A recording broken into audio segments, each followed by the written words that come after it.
and welcome to Mock the Week. I'm Dara, Briain. Joining me this week are Ed Gamble, Kerry Godliman and Glen Moore, Milton Jones, Hugh Dennis and Rachel Parris.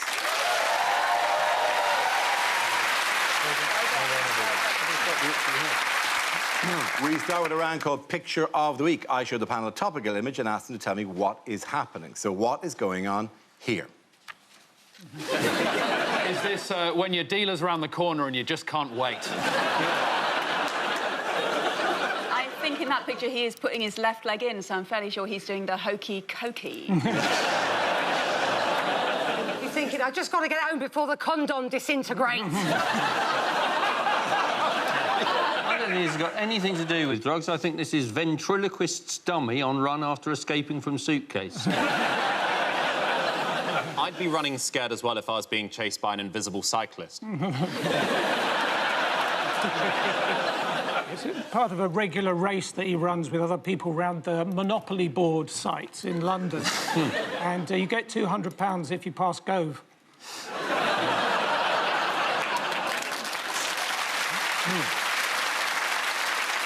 That is the face of a man who's waited in all day, and then there's a sorry we missed you slip on the map.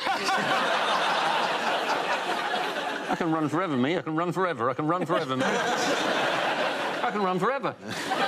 Has he got a sponsorship deal with Adidas where they pay him to not wear their clothes? Is it Michael Gove misunderstanding when someone said there was a crack in the pavement? Oh,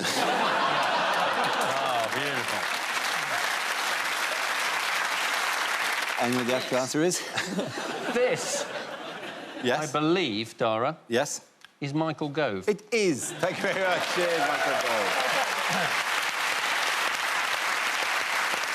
Yes, this is Environment Secretary and Conservative leadership candidate Michael Gove enjoying a jog. This week, his leadership campaign ran into difficulty after he admitted to taking cocaine on several occasions whilst working as a journalist in the 1990s. He went on to describe his actions as a mistake. I find it inspiring. OK. I think if someone that stiff and posh-sounding who wears glasses can kick that coke habit, and so can I.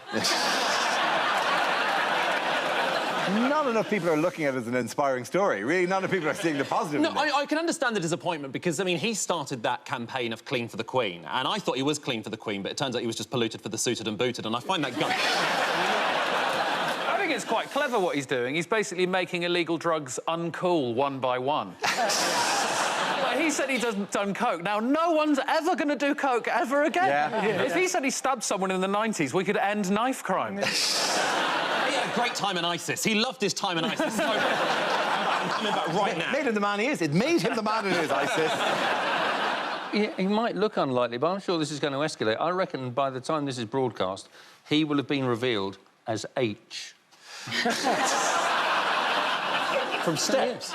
Yeah, from Steps, yeah. His flatmate was very shocked, wasn't he, when he found out about it? Because he was like, I don't know where he's fit it in, because he had a busy lifestyle. When did he fit in a coke habit? It was. But it's easy to fit in a bit of Charlie. I mean, it takes seconds, doesn't it? It's like putting your wedding photos in an album. You never get there. It takes ages. You've got to paint a wall or put up a shelf. I don't know how he was given coke, because firstly, he's got to have been invited to a party, and secondly, someone has to have been cruel enough to give him a mirror. He doesn't look like he sniffed anything apart from his neighbour's knickers off the line.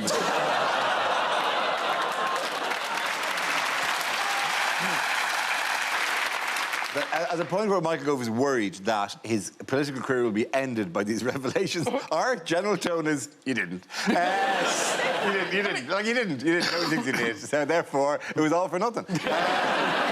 It was quite a revelation to me that I have less experience with illegal substances than Michael Gove. I have never felt more white in my life. And I've been to a farmer's market to buy organic cider. He's really worried, isn't he, about... Or at least people have said that he might not be allowed into America because he's done it. Yep. As if he sends a delegation to America, the rest of them fly direct to Washington, and he's going to be in Tijuana trying to get over the wall. And whilst he's there, he might pick up a bit of stuff. Yeah. not going to work, is it? I like that he said, to try and get out of it, he said, but it was 20 years ago. Like, he was 31. That 20 years ago thing, like, doesn't work as you get older and older. Like, imagine the Queen saying, it was 20 years ago. Like, Liz, you were 73. Yes. You should never have been at that illegal rave. Yeah. I think the biggest drugs revelation from the Tory party is that Theresa May wasn't pilled up when she did that dance. A lot of leaders have used drugs, and like Hitler, he sniffed marker pens.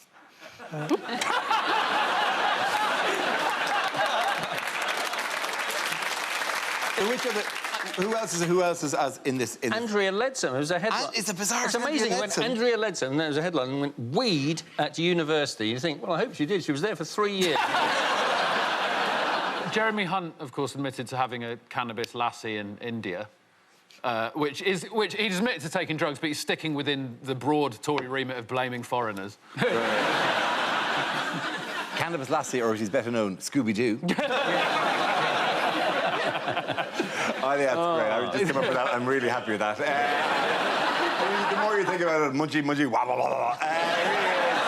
The dog is definitely on cannabis. Who took the opium? One of Opium. Rory Stewart took the opium. Okay. Yeah, but he didn't want to be impolite at a wedding. You know the way when the opium goes round at a wedding, one doesn't want to, you know, go, yeah. There's no way he did opium. At the very best, he has the glassy stare of a glue sniffer at a betting shop.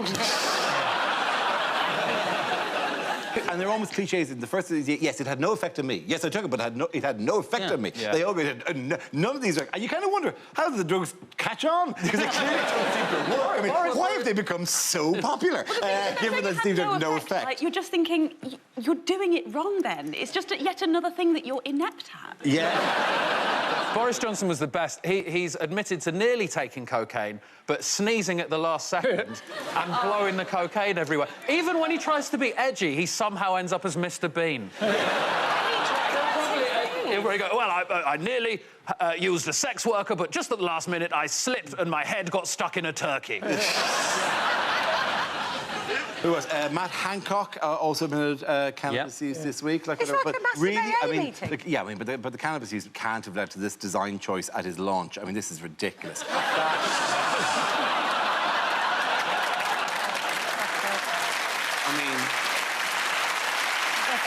Because I think it's a reaction to Theresa May. Theresa May found it so difficult to admit to any kind of misbehaviour that now they're all trying to crowdsource the correct amount of misbehaviour and go with no cocaine, no cocaine, go back. It now seems like the safe amount of misbehaviour to say 20 years. Do you think someone's going to really overshoot it, like Dominic Raab's just going to go, I killed a boy! At a podium, just finding a vein and going, can we finally have a mature...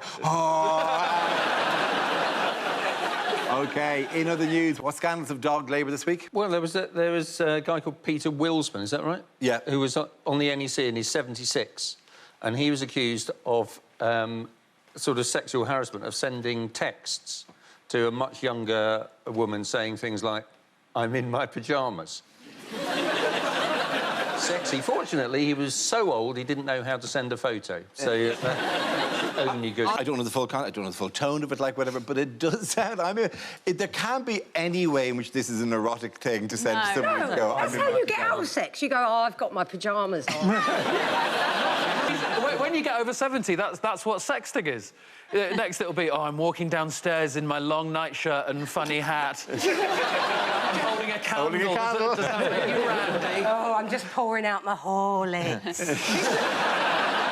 I'm slowly ascending the stairs of my Stana. He didn't get... I sent you a sound file of the engine of my Stana. Now. I'm rubbing the vapour rub all over my chest. I'm just filling up my hot water bottle. What is a good Labour chat-up line in the first place? Do you say something like that? Is that a communist manifesto in your pocket, or do you just have a weird square dick? OK, at the end of that round, the points go to Rachel, Hugh and Milton.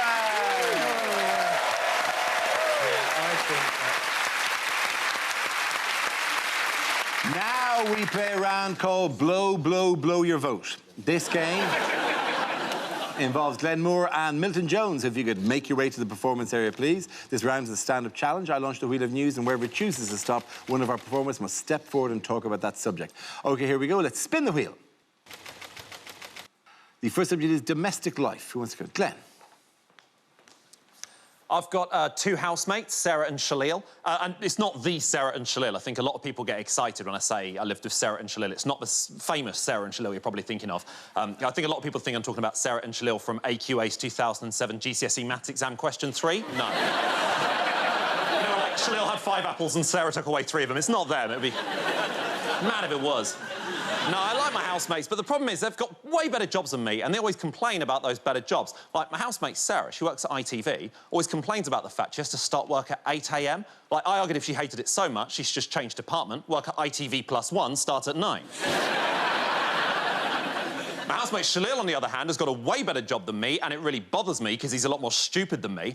To put this into context, up until last year, he thought that the Rice Krispies characters were called Snap, Crackle and Paul, so he's a dick. My housemates are always keeping me up late at night, always playing really loud music, always playing Dizzy Rascal, or to give him his real name, Elizabeth Rascal, and I can't stand. But we're just different people. Like, they're into really energetic, high-octane activities, and I'm not. They like things like paintballing. I don't really enjoy paintballing. I've never really enjoyed the violence of paintballing. I prefer to sit in the trenches and write poetry about the horrors of paintballing. Whereas they make fun of me for literally every activity I ever do. They once ripped the piss out of me because I queued up overnight to buy the final Harry Potter book, because apparently it's been out for years.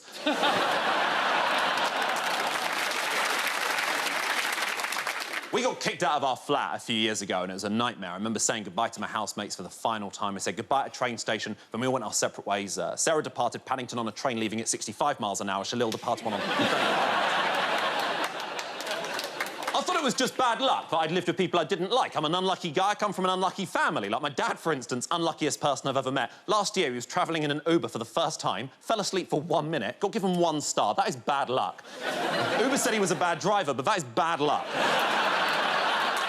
Thank you very much, Graham. That leaves us with Milton. Let's see what your topic is. Let's spin the wheel. And the topic is parenthood. Away you go, Milton. I went back to my parents' house the other day, looked into my neighbour's garden where I used to steal apples as a toddler. They didn't mind me stealing apples. It was dressing up as a toddler they thought was weird. I come from a family of auctioneers. There's my mum, my dad, my Uncle Philip, Auntie Eileen, my dying grandfather, going.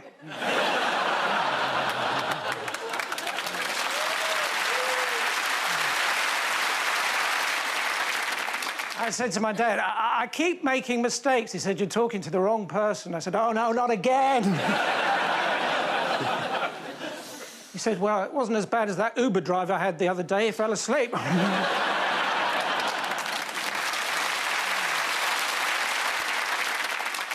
So Calvin Klein's mum has labelled everyone else's pants.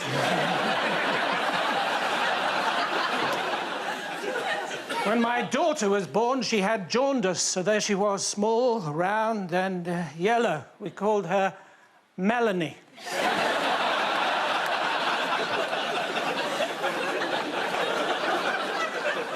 Apparently, I didn't even turn up to one of my own children's christenings, according to one of them, who shall remain nameless. Thank you very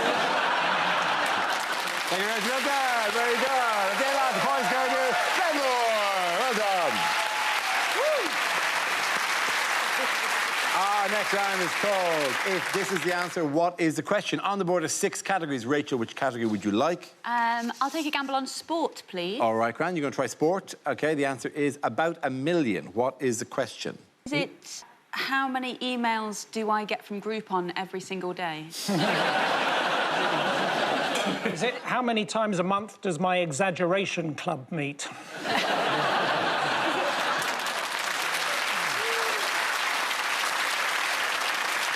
Is it how many things have I got to do today? I'll never fit that Coke in. No, is it Since I was last on Mock the Week, how many tweets have I had about Love Island?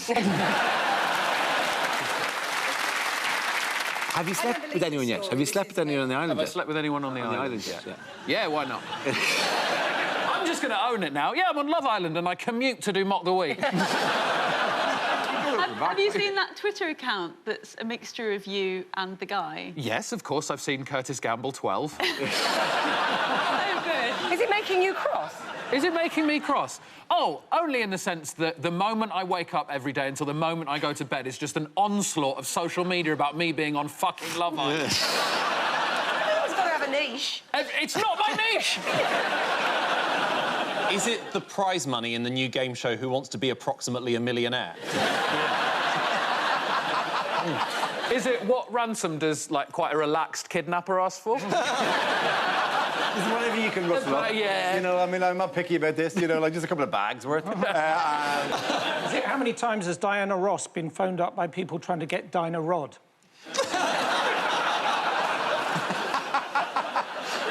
The notion that Diana Ross answers her own phone, Diana Ross. Yes, Diana Ross. Yeah, no, I don't do drains, thank you.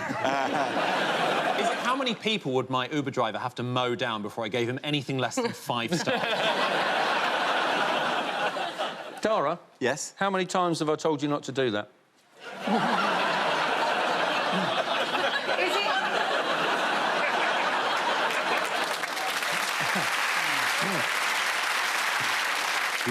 Hugh, I'm in my pyjamas. Is it how many times we can look forward to everyone mispronouncing Jeremy Hunt's name over the next year?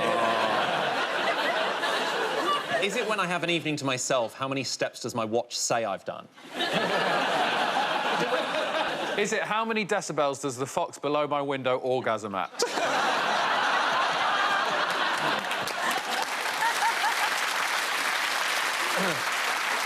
There's a real tone to it as well, isn't it? Yeah. It sounds like it's saying Ed. I'm thinking of you on Love Island. What's getting me over the line here? Does anyone know the correct answer? How many people have been buying tickets for the Women's World Cup? Absolutely right. Thank you very much, Kerry Godliman. Yes, the question I was looking for was how many tickets have been sold so far for the FIFA Women's World Cup? This is the news that the tournament kicked off during a busy time for sport that also includes the football's Nations League and the Cricket World Cup as well. Now, have you been following any or all of this? Yeah, I've been singing 3 lionesses on the shirt S's. It's very early in the tournament, isn't it? It's We've only extremely played one early, yeah. game, haven't we, against Scotland. We've got 6.1 million viewers, which is great. So they're the lionesses. Yes. Do they change the badge? Do they do it like Disney do and just put eyelashes on the lion? I used to go out with a girl years ago who had a great big green top and big gloves, and I took her home to see my mum, and she whispered to me, "She's a keeper."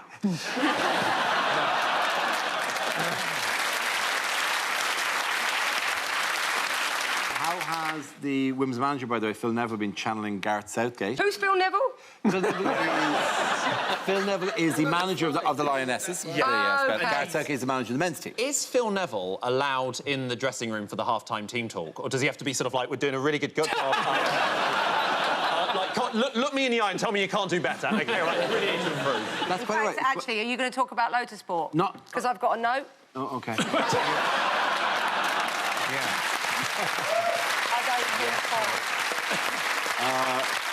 Dear Sarah, please excuse Kerry from talking about PE. Unfortunately, she doesn't understand it. Thanks. Mrs. Kerry, bracket, Kerry's mum. May I... All right, Kerry, back to the hall. I can't really imagine a Phil Neville motivational talk to any extent. He's got all the authority of me going, can we all move down inside the train carriage, please? In what way, though, is he channeling... Is he wearing a waistcoat? Like, oh, this is a shot of it. I even got, oh, that's very similar, isn't it, to the waistcoat that famously Gareth Southgate was wearing during last year's World Cup. It is very similar. That's how... It's kind of weird, isn't it? That's what it's like when you go bloke shopping. Yeah. It's all like that. Kerry, look around. I look like the opposite of that. Like the polar inverse. You look like a graphic designer on the way to a funeral.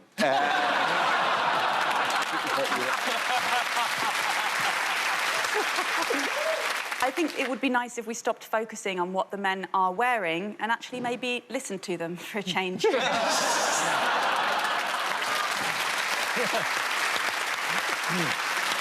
They wouldn't be dressing like that if they didn't want us to look at them, all right? Just look at they know we're looking. They know we're looking. I suppose you think a waistcoat is provocative. Oh, you're saying it's a bit saucy. It goes in and out in the right places. Let's see arms. They are wearing that waistcoat for themselves. Yeah, but where's that tie pointing? Yeah. They know what they're doing. Saucy minxes. Oh, it feels good to objectify Phil Neville. In other news, what did someone find in their punnet of raspberries at a Sainsbury's in Basildon this week? A lizard. A lizard! A gecko! A tiny lizard was found. Look, there he is. Oh, I love geckos' hands. They're great, aren't they? They're they're really... Jazz hands. He's going, I'm the lucky one, really. My brother's in the jam. I feel like somewhere there's a mob boss telling his henchmen, you need to make the warnings less weird. Sainsbury's really pushing their taste the difference rate. I think the headline in the Daily Mail was illegal immigrant found stowed in potential British coolie. That scene in Titanic where Jack and Rose have sex in the car. It's like a gecko stag do. Oh, right, hang on. So the other geckos stuck him in a... Yeah, they're like, who's Gary in the punnet? Where are Gary's now? I mean, it does feel like that they should have... I mean, in that situation, would you ask for help or would you just go, magic, gecko? The gecko must be about 30 or 40 quid. You know, it's got to be... Punnet of raspberries, £3 tops. I mean, you're totally coming out the You totally come out with a gecko. Oh, yeah. And but you know if you alert the staff, they're going to take the gecko off You're like, you. no, there isn't an unexpected item in the bag in area. Literally, it is literally the situation for which that phrase was invented. There is a gecko in the baggie.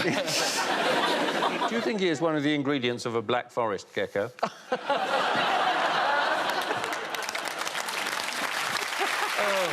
Tremendous. Sometimes I surprise even myself. Kerry, under her breath, just went, masterclass.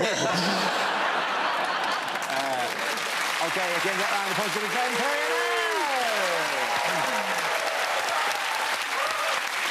Now we come to scenes we'd like to see. So if everyone can make their way over to the performance area, I'll read out this week's topics, then we'll see what our panellists can come up with. OK, here we go.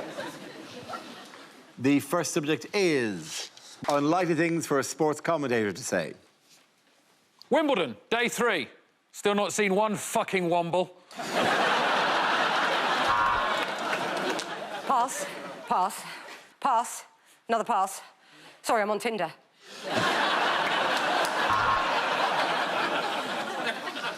Welcome to coverage of the first ever Willy Wonka Olympics officiated by the umpire, the lumpire and the dumpity-dumpire.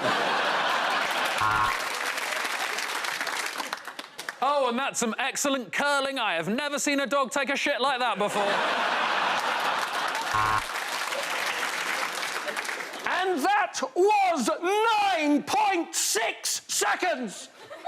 Sorry, darling.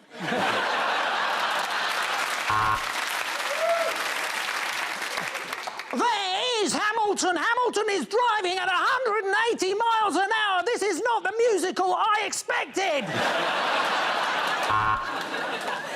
Welcome to the Tour de France, presented by Francis Della Tour de France. And now it is just Mo Farah against the clock, which doesn't seem fair. It doesn't even have legs. It is just a clock. And he's gone down in the box. Fair enough, it is her birthday. Well, after arriving at the wrong nation, England believe they have now arrived at the correct one. They think it's Moldova. It is now. And welcome to our 5th day at the Oval today. Don't it go on? And that's a clean entry, very little splashing and a lovely flick at the end. This really is the most impressive urine sample I've ever witnessed. Well, you have to hand it to relay runners, don't you?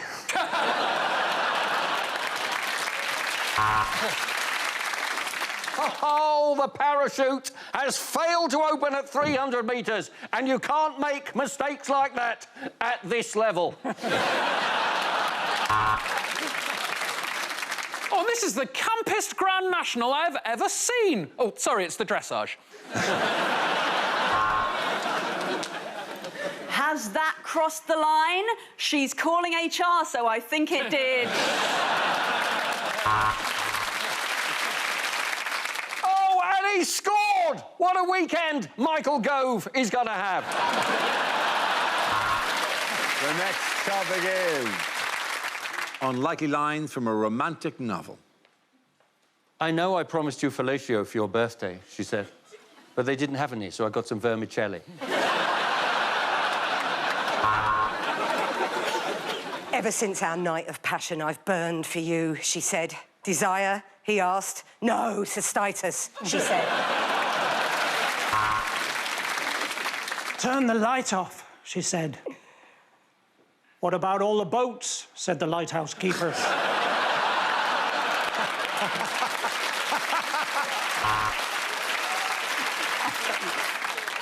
I'm not the most sexually minded man, George told her, and I know that the average man supposedly thinks about sex every dick sucking. 6 seconds.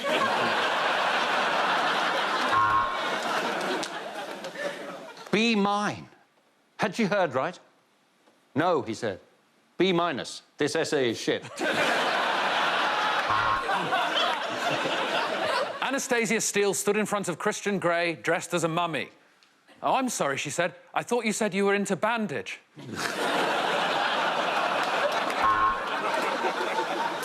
She'd never forget his first words to her. Cheer up, love, might never happen.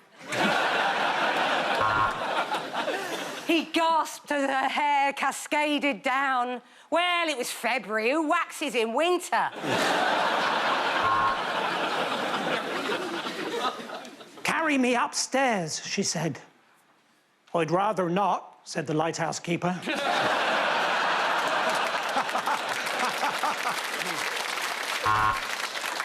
Simon sidled across the nightclub floor and used the one chat-up line he knew always worked. Did it hurt when you fell from heaven? Lucifer!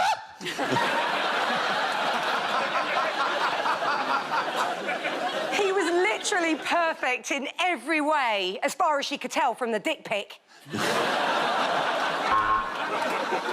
He took off her top and did what makes all the girls go crazy. Honk, honk!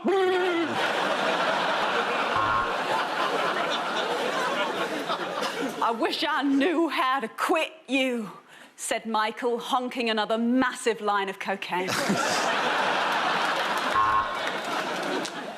Our relationship is on the rocks.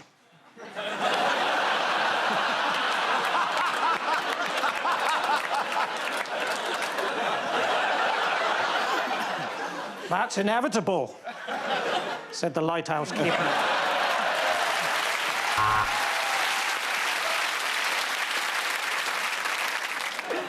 She felt the stranger's hand slide round from behind and gently cup her breasts. She's a double 38G, Barbara! We're gonna need the mega cup!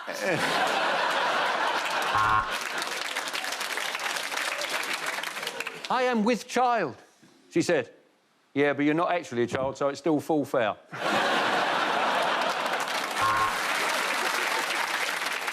He stood before her, almost naked, and slowly reached down. No, she whispered. Leave your socks on. Molly was stunned as she reached into the bucket of popcorn next to her and grasped a big handful of her boyfriend's penis. After all, she'd gone to the cinema alone. At that moment, she knew, with butterflies in her stomach, that she was banned from the London Zoo Butterfly House. At the end of that, the boys going to Glen, carry it out!